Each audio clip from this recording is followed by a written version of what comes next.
मेथीचा झुणका आपला जुना पारंपरिक पदार्थ, आपल्या जुन्या रेसिप्या इतक्या कम्फर्ट देणाऱ्या आहेत ना की त्या खायला सुद्धा आणि करायला सुद्धा खूप सोप्या आहेत. मेथीचा पिठलं पण म्हणतो, मेथीचं बेसन पण बोलतो. नमस्कार, मी अंकिताच रेसिपीमध्ये तुमचं खूप खूप स्वागत आहे. मी आज बनवणार आहे मेथीचा झुणका. चला तर मग रेसिपीला सुरुवात करूया. मेथीची एक जुडी घेतली, इथे स्वच्छ अशी धुवून कापून घेतली. 1 वाटी बेसन पीठ, कढीपत्ता, कांदा घेतलाय बारीक करून, लसणाच्या 7-8 पाकळ्या, लाल तिखट, जिरा, मोहरी, हळद, चवीनुसार मीठ. आता आपण हे बेसन पीठ भाजून घेणार आहोत. बेसन पीठ भाजून घेतलं की त्याने लवकर शिजते आणि असं चिकटपणा येत नाही. चला आपण बेसन पीठ भाजून घेऊया.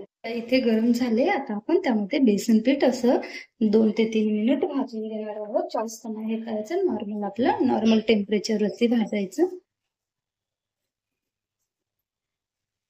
इथे अशा प्रकारे हलकसं असं बेसन भाजून घेऊयात. बेसन आपलं भाजून झालंय. ते बनवायला तर सुरू करूया. इथे कढई अशी गरम झाली. आता आपण त्यामध्ये टाकणार आहोत तेल. तेल असं छान गरम होऊ द्यायचं. तेल गरम झालं की त्यामध्ये टाकूयात मोहरी अशी छान तडतडू द्यायची. मोहरी तडतडली की त्याने पण टेस्ट एकदम छान येते. आता त्यामध्ये टाकूयात जिरे पण असे छान खुलले. त्यामध्ये टाकूया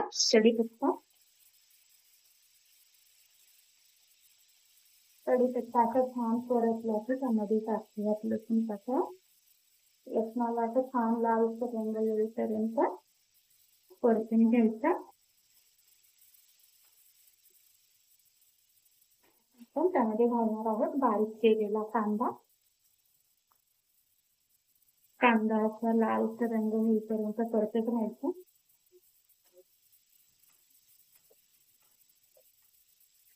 कांदा असा लालसर रंग येईपर्यंत असा इथे फ्राय करून झाला. आता आपण त्यामध्ये टाकणार आहोत लाल तिखट. तुम्ही हिरव्या मिरचीचा ठेचा टाकला तरी चालेल, आपल्या आवडीनुसार टाकायचा.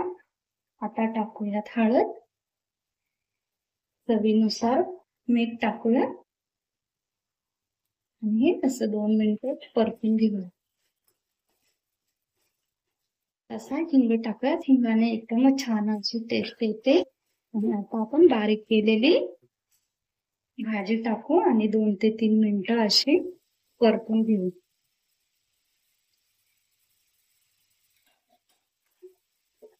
सर्व अशी भाजी मिक्स करून परतून घेऊया 2-3 मिनिटांसाठी.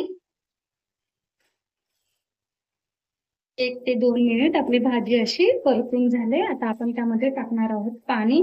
मी इथे अर्धा ग्लास पाणी घेतलं, ते टाकायचं. पाणी आपल्या अंदाजानुसार टाकायचं, कशी घट्ट पाहिजे की पातळ पाहिजे त्याच्यावर आहे. आणि गॅस फास्ट करून गदा उकळी येऊ द्यायची. इथे छान असं पाण्याला उकळी आले, भाजीला उकळी आले. आता आपण भाजलेलं बेसन पीठ टाकणार आहोत. बेसन पीठ असं थोडंच टाकायचं, त्याच्या गोळा नाही होणार. आणि मिक्स करून मॅशरने असं मिक्स करून घ्यायचं. गॅस स्लो करायचंय.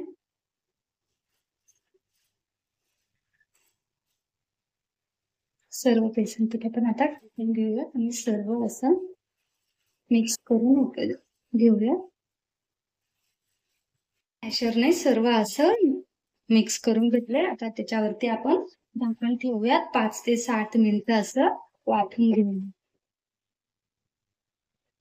मेथीचा झुणका बनवून तयार आहे. कशी वाटली तुम्हाला रेसिपी नक्की कमेंट करून सांगा. आवडला असेल तर लाईक करा, शेअर करा, सबस्क्राईब करा. धन्यवाद.